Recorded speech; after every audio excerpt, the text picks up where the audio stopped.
morning. It's a Sunday morning, and how lucky are you to have these two lovely ladies, Claire and I, talking to you today about dyslexia. Good morning, Claire. Good morning, Julie. How are you this morning? I'm good. I did say that we'd be a great advert for some sort of hair dye, wouldn't we, today, as we're in our tender ages? Yes, absolutely. Yes, gone are the blonde, gorgeous, glamorous locks, and here we are, perfect. Yeah, all greyed out. And we thought we'd start off with a couple of facts and figures about dyslexia, didn't we? Yes, indeed we did. Did you know that the British Dyslexia Association calculates that the number of individuals with dyslexia in the UK is around 10%, with 4% of the population at the severe end of the dyslexia continuum? That equates to around 7.3 million people. Other statistics can put it higher. According to the Dyslexia Action Group in 2017, the figure is more likely to be around 16% of the population. That's 11.5 million. Amazing. And I think it'd be good if we spoke about our own experiences about dyslexia, really, first. Do you? Yes. Do you want to start? Yeah, I suppose so. This is a bit early yet for me.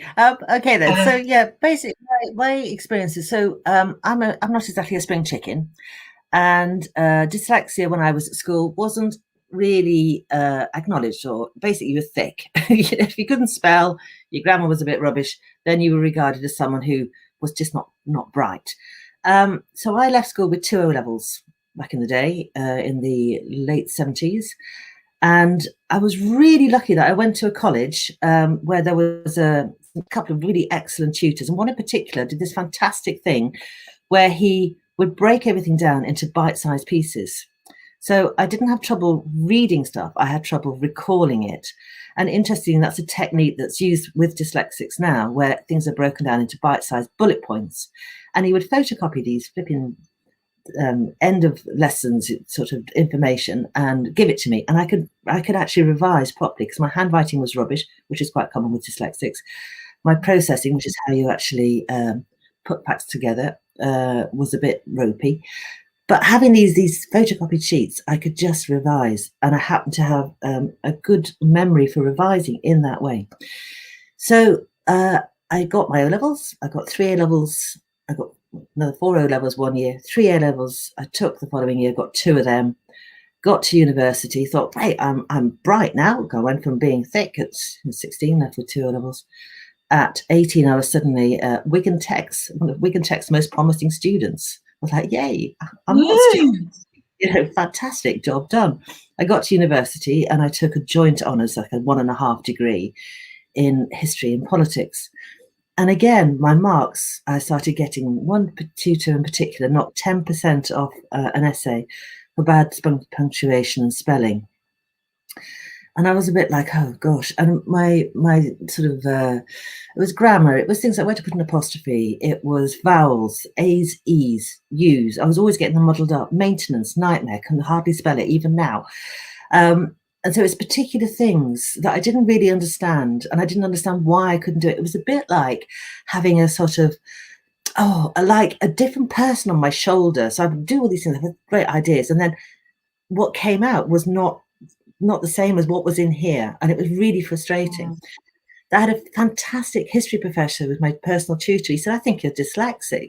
And I said, what's that? I've never heard of it. I didn't know what it was. And he said, it's just the way you process words. I mean, it's a bit more complicated than that. But that is one of the things that obviously the dyslexics know is how they spell and write. So he helped me and suggested that I should go and get my essays typed, which I got this poor little old lady who used to have to decipher my handwriting. I found them in the attic recently when I was sorting it out. These flipping 5,000 word essays in scribble, and she would decipher it and write it as it was, just spelt correctly, and then I would present them. But it's cost me money, and in those days there was no help for students at all. It wasn't accepted. Interestingly, it wasn't until 1987 that dyslexia was officially acknowledged by the UK government. So that's what I did. So I did that, and I came out with a degree, and then I went off and became a journalist, because I decided to spend working life with words. So I was not going to be daunted by the fact that apparently I had this issue with dyslexia, and I became a radio journalist. And I did that for many, many years, and I worked for the BBC. But you didn't have to spell, you see, being a radio journalist. And you put things in short sentences, no long, complicated words. Another thing I struggled with any words with more than 3 syllables was spelling them. So instead, everything was short, punchy. And that was fine until I then moved into another job where I had to write. And then again, interestingly, only 5 years ago, I came across this whole thing about apostrophes and all that. And I struggled. But now I've learned how to do that. And thank God there is Grammarly, which you bung everything in and it proofreads it for you really well, better than Microsoft Word. Yeah. So that's, and then my son was diagnosed as severely dyslexic when he was about 7. He's now 14. But because of what I've been through, I have been able to support him, fight for him, because I didn't have that, but I've been able to do that. And he's got help and support, and he's just been trying to take, because of these times, 8 GCSEs. And hopefully through And did you spot the signs in the way that he was struggling then, that you recognised from when you were at school? Yeah, I did. It was that whole sort of, he's not paying attention, he's a bit thick. He's also got ADHD as well, and I think I've probably got a bit of ADHD myself. He's not. That's interesting that quite often if you've got one type of condition, then quite often you have other ones that go along with it. So he's got a bit of a hat trick. He's got dyslexia, ADHD, and dyspraxia. So and that's fine. And the way I looked at it was like, well, let's see what it is, because they're all slightly different, and we're all slightly different. We're not all, it's not one size fits all with dyslexia, with any neurodiverse condition. So so I did notice the signs, and did the whole thing of getting him tested and assessed. But as is with all of these things, it's very difficult to get assessments. It's very difficult to get them paid for. It's very difficult for those children to get the help they need. The schools will do the best they can, but actual diagnosis and assessments are very hard to get. And this is something that I accidentally became chair of the Gloucestershire Dyslexia Association and thought was something that was important to highlight.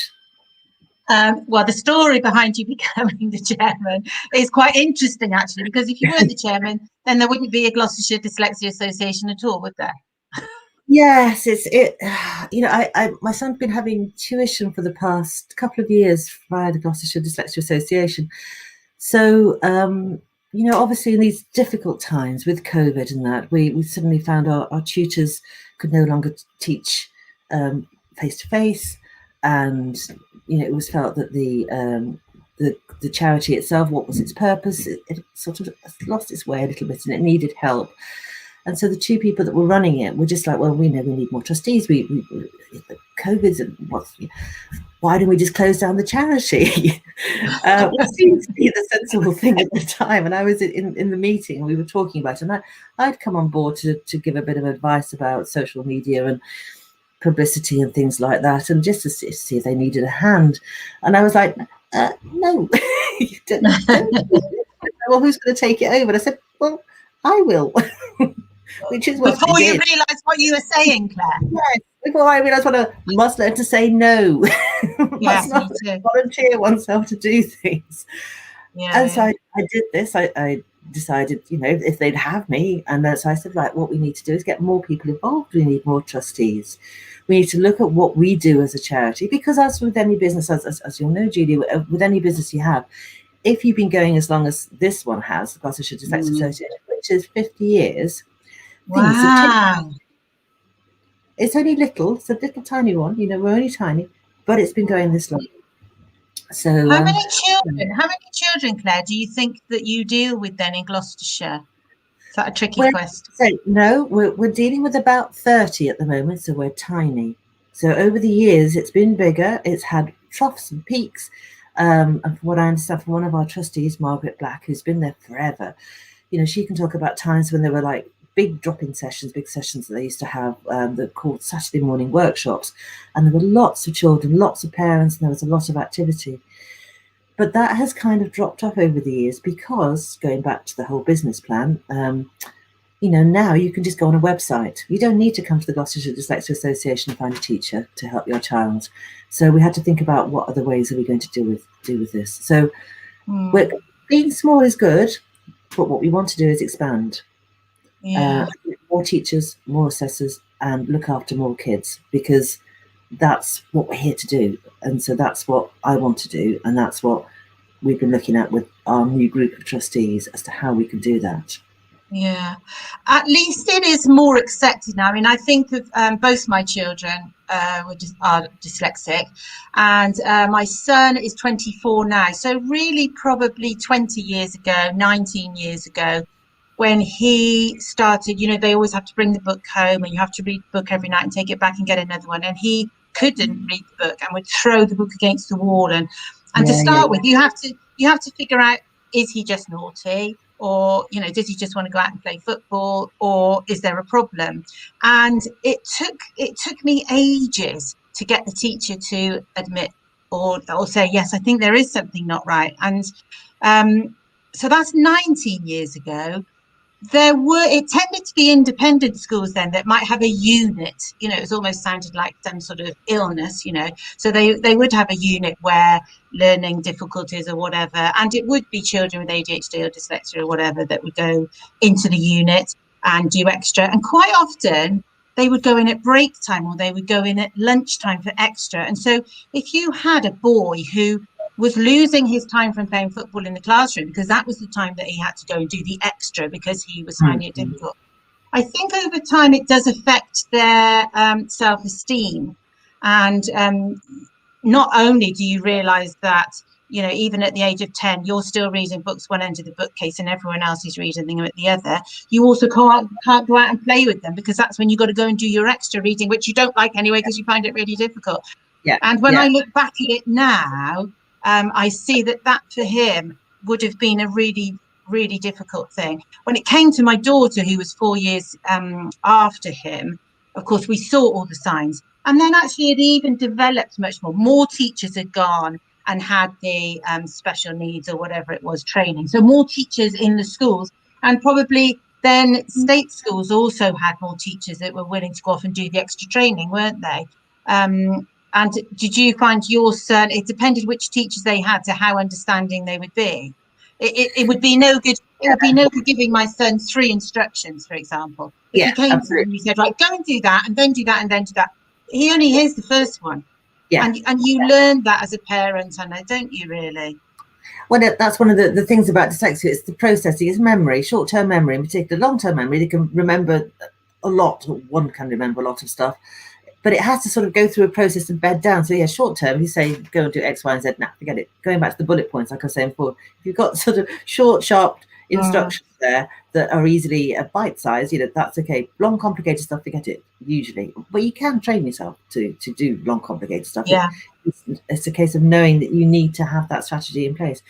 But going back to what you're saying about your son and his self-esteem, that is one of the common things that happens with anyone who's neurodiverse, really. They feel different. And they don't want to be different, especially when they're young people. They want to be hanging out with their peers. They want to be the same as their peers. And it's like, to me, there's like a two-pronged thing with that. So on the one hand, you go, okay, so self-esteem, yes, I totally get that you want to be the same as everybody else. But as I said, because my son said, why have I got this, lady sat next to me helping me write? Why have I got that? Could you just go away? And it's like, no, not at the moment. As he's getting through his GCSEs, he's 16 and is going to do his A-levels. I say to him, it's a bit like, for now, if you needed the use of a wheelchair because you don't have the use of your legs, then you would have a wheelchair. So it's kind of a little bit like that you're going to need this lady now next to you, helping you through. But hopefully in time, he will learn his own strategies and he will begin to basically know that he can do more, because you do develop, you do learn. It just takes you longer. That's the thing. Yeah.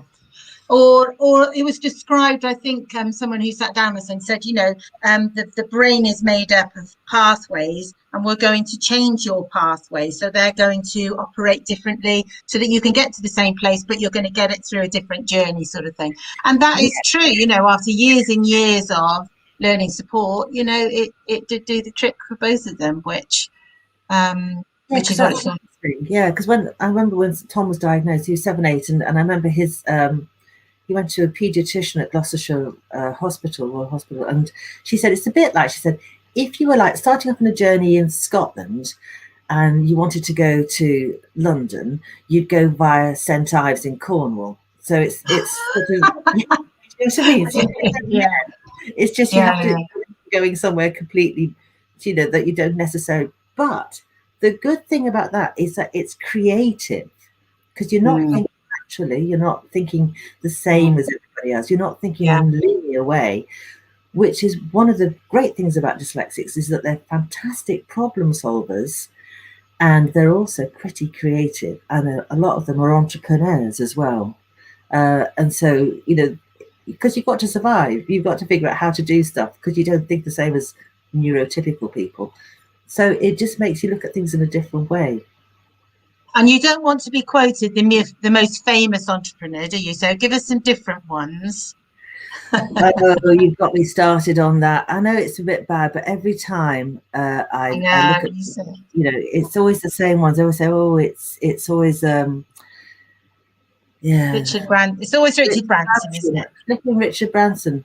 I always find it a pain in the bum. But there's also Alan Sugar's dyslexic as well. Jamie Oliver's dyslexic. Anita Roddick's also dyslexic. So there's quite a few people who are dyslexic, and you know, they've had their own struggles. IKEA founder Ingvar Kamprad, he was apparently dyslexic as well. And research suggests that dyslexics are disproportionately higher when it comes to being entrepreneurs, because of that creativity, because of the fact they have to think in a different way. And I've met quite a few networking, actually, quite a few what you call self-made men, or again in the creative field. They really, and they admit it, of course, when they're in their 30s and 40s, and they say, yeah, I was rubbish at school, came out with woodwork, you know, and now have fantastic businesses, and are very proud of the fact that they have successful businesses as well, and quite rightly so, actually, because it would have been more of a struggle to get there, I'm sure.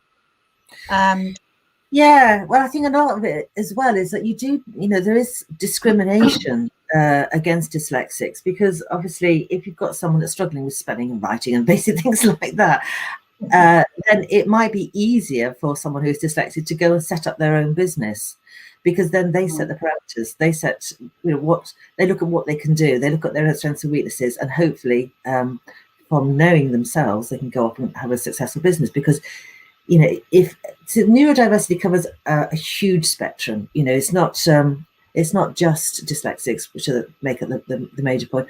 You've also got people on the autistic spectrum. You know, it's just very, very wide.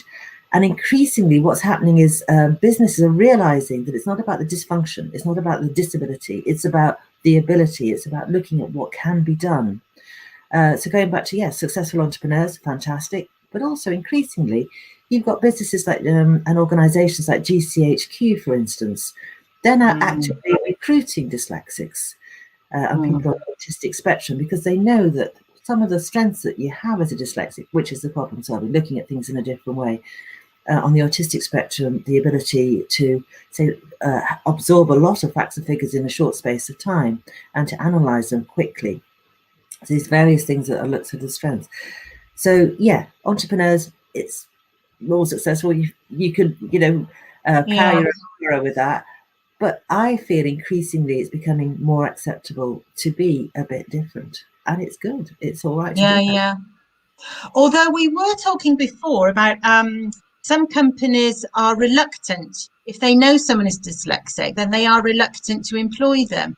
And we were talking about how obviously those people are thinking of the negatives rather than the positives. Yeah, there was a recent report by the Institute of Leadership and Management that cited 10% of managers as saying they would be uncomfortable employing a dyslexic, which is quite shocking, really. Yeah, I think so. There was a lady who was asked to report, asked to contribute to an article. She was called Nancy Doyle. She's an occupational psychologist, and she specialises in neurodiversity. And she said, historically, we focus on the deficits rather than the strengths of these conditions.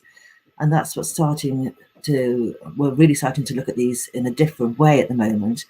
And there has been what she described as a paradigm shift, which is a good thing. So it is changing. Yeah. But I was quite shocked that 10% of managers still would struggle to. It's like, what do they think we're going to do? That's it. I suppose if you it's not an illness, it's just a different way of thinking about things. But if you're not, if that's never, if your children haven't had it, or you don't know anyone who is, you're not really going to understand what it's all about, are you? No, not going to understand what it's. My son's just crept in and he's just trying to go past.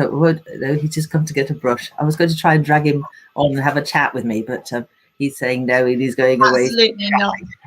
Absolutely not, Mum. So what are you hoping to do then, moving forward? How long have you been the chairman now? October I took over. So Okay. it's been short. It's been so what we're hoping to do at the moment, we did a survey because we literally thought, well, we have been, the charity as an organisation has been doing what it's doing for years, which is basically signposting people towards tutors. So we put a questionnaire on the Gloucestershire Parent Carers Facebook forum, which is a fantastic organisation, all run by volunteers, but I strongly advise people across the neurodiverse spectrum to get involved in that.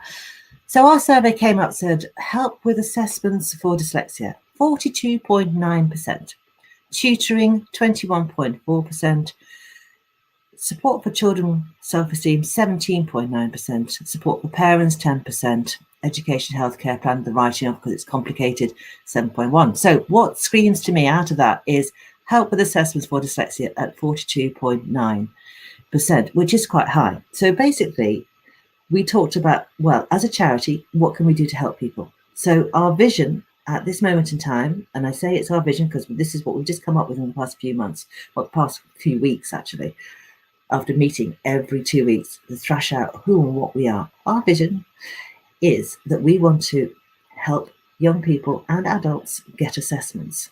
So we can offer assessments ourselves, but we also want to fundraise to get those assessments paid for, because the assessments are not cheap. They're quite expensive.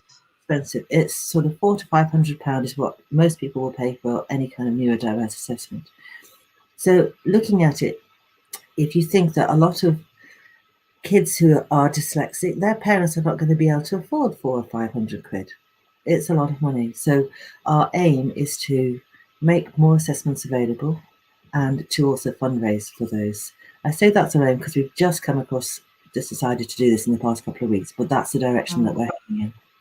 And of course, if you don't have the assessment, then you don't get the extra time in your GCSEs and your A-levels, do you? This is the way that you get the extra time. Yeah, I mean, it's the whole thing about getting an assessment. I mean, getting an assessment. Why get an assessment? Why bother with it? Because the way we are at the moment, if you're a school kid, and if you're an adult as well, if you're in the workplace, if you're a school kid, yes, it means that they have to take notice of you. When you do your education health plan, it is part of the evidence that you build up in order to get the local authority to basically provide tuition for you. Otherwise, it's really hit and miss. They haven't got to do it, and you have to fight all the way because it costs, and it's very difficult, and a lot of parents do struggle with it. So that's one good reason for a child to get an assessment. For an adult to get an assessment, it's good because your employer should make reasonable work adjustments for you at work, and they're supposed to do that because it's it is a condition that's recognised as a disability, so they can't discriminate against you. And what those reasonable assessments and adjustments are is another thing. So that's why an assessment is important. People can say it's a label, why bother? I don't need that kind of label. Okay, that's fine. Nobody's forcing anyone to have an assessment. It's just the way the system is. It's kind of handy to have one. Plus, I feel it helps you understand, once you know what your strengths and weaknesses are, what strategies you need to do. So that's why assessments are important. From a fundraising point of view, I think that's a really good vision, because if people come on board, and I'm a real believer in, when you raise money, you want to know where it goes, and to have a target of £400 or £500, companies could put something on and raise £400 or £500, and they know exactly that's going to go and help someone be diagnosed or tested. And so from a fundraising strategy point of view, it's great to have that. You know, people know where the money is going to go and how much they've got to raise to make a difference for one person. So I was thinking that we could even, I don't know yet, I'm not sure the ethics of this, but we could also almost have like, not quite sponsor a child, but something, stories of that child and how they had flourished, having got an assessment and got the help they needed. Those case studies like you say, it's the genuine outcomes, because people are not, money's tight these days. It's really and that's another reason I think for assessments being a good thing to go for, is that people haven't got the money to pay for the assessment, but they need them at the same time. To get the help they need. So you're right. If you've got it's quite straightforward. You give us 400 quid, we can help a child get an assessment. That child will benefit directly because they can then get the help they need in order to flourish. So it's a no-brainer, really. In my head. I don't know. We were also we were talking about your trustees, and you were saying that there was a trustee that you were actually looking for at the moment. Yes. So look, basically, as you know, it's always hard to get trustees. This is just the way it goes. You're giving it your time. I work full time. I'm a mum of a teenage son, and I'm running a charity on the side. So I know it's a big ask to ask anyone with lots of skills to come and spend the time. But as you know, Judy, it's all about the giving, isn't it? It's giving from your heart. Absolutely. So to get to the point, having waffled all over the place, the one thing that we're really missing is someone who has got professional expertise in finance. So we can all muddle along, we can do books and that's, but personally, I'd like someone with a bookkeeping background to join us, because we've got fundraising skills, we've got social media skills, and I think Lucy has set this up. She's amazing. She's getting me to do all sorts of exciting things at the moment. We've got compliance skills, because we've gone through all our policies and everything. We're making them all totally compliant and up to date. We've got that fantastic strength from one of our trustees, Mero. We've got teaching expertise, and the one bit that we're kind of lacking is that person that can look at the facts and figures. Not that we've got, financially much going on at this moment in time. You haven't got hundreds of thousands of facts and figures. No, we're tiny. But, we just need to have that professional oversight is what I feel is very important for us to go forward. So anyone out there, so we'll stick this on YouTube, and we'll stick it on LinkedIn, and there might be someone in an accounts department who's dyslexic, who might think, I'd like to help them out, which would be brilliant, wouldn't it? So to contact you, and we're going to put all the contact details everywhere so that people will find it really easy to contact you. Anything else? This is a wish list, so anything else you need, Claire? Anything else we need? Just to keep going, really, and to keep helping kids at the end of the day, because as you know, Julie, these are really difficult times for charities. It's really tough. So many charities are going to the wall because of the whole COVID crisis, because it's very hard to go and fundraise. It's very hard to get out there in the community. You can't even shake a bucket outside Waitrose, you know what I mean?